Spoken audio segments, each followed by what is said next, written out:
Guys, let's roll. Ah, what a video. All about British humour, empathy, and endurance. Yeah, let's get with the humour first, is it? The Met Office has been selecting the names for the storm warnings that we get. Yeah, I never keep track of them, to be honest. But what's quite funny is some of the names that have been put forward. I tell you what made me think of it was that earlier video today where I spoke about Michael Fish and the Great Storm of 1987, which I slept through because I'd taken something to help me sleep. Yeah, Michael Fish, he said there wasn't going to be a hurricane, and what happened the next day? We woke up to an apocalyptic world, overturned cars, toppled trees, smashed windows. Happy days, yeah. Don't talk to me about the Blitz. Anyhow, so the Met Office have asked for names, and these are some of the ones that were put forward. And the top one was Stormy McStormface. Ringing a bell with anyone? It's ringing a bell with some of you. Let's have a look at the names put forward. There was, next up was Dame Judy Drench. Then we had Elon Gust. And then we had Keir Stormer. And then, oh, I like this one, Stormy Daniels. Yeah. But as I said, that reminded me of another story. So if you'll bear with me, I'll go get it. This was from way back in 2016. Boy, have I got a memory.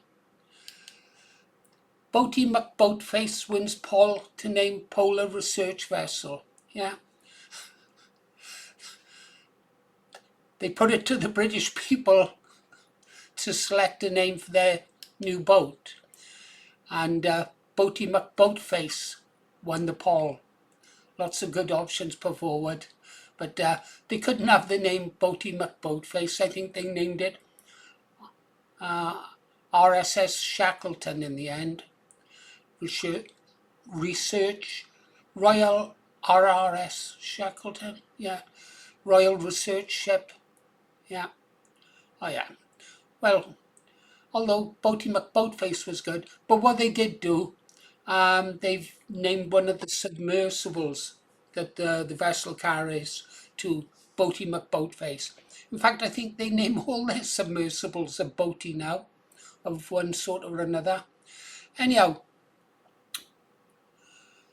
that's British humour. The guy who put the name forward, I think, was actually voted for David RRS David Attenborough. Yeah. But what did he say? It's quite interesting.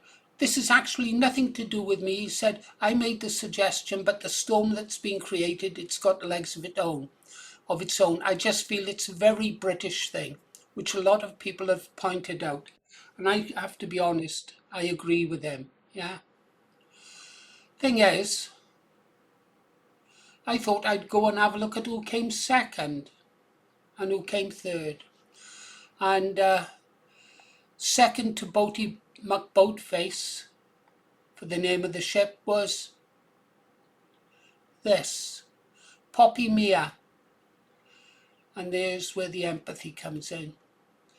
Here's Poppy Mia. Poppy Mia Barnard, girl whose name came second to Boaty McBoatface, dies after a cancer struggle. They never did name a boat after her, but they did open up a charity in her name, which is still going now and very successful. And there she is. This article is, well, she'd be 16 now. No, 10 years, she'd be 10, 11.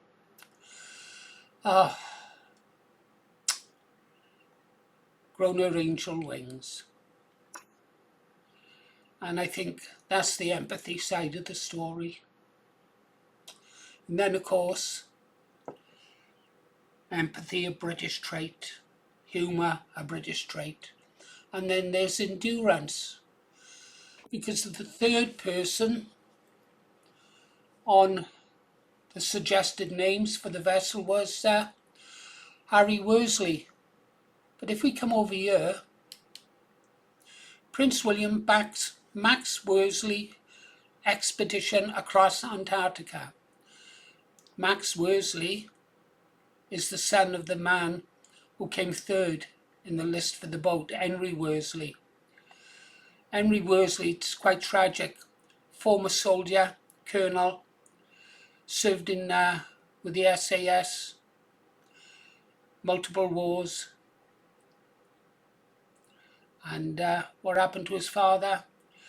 Max's father, Henry Worsley, was a British Army officer, polar explorer. In 2008, he led an expedition retracing Sir Ernest Shackleton's route from the famous Nimrod expedition.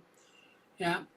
He died at the age of 55 on January the 4th, 2016, following an attempt to complete the first solo and unsupported crossing of Antarctica. He was forced to stop just 30 miles from his finish point due to severe exhaustion and dehydration, spending 2 days pinned down in his tent before radioing for help. He dragged a sleigh for 900 miles. Let that sink in. 900 miles. And he fell short of success by 30 miles and died a few days later. Courage. I listened to his last tape he recorded.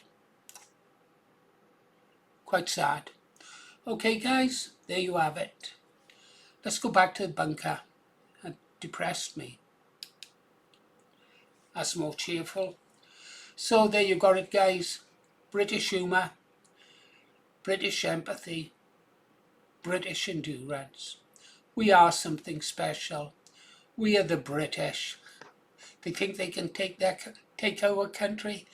Dream on. You've been listening to Paul Morris, The Green Arrow.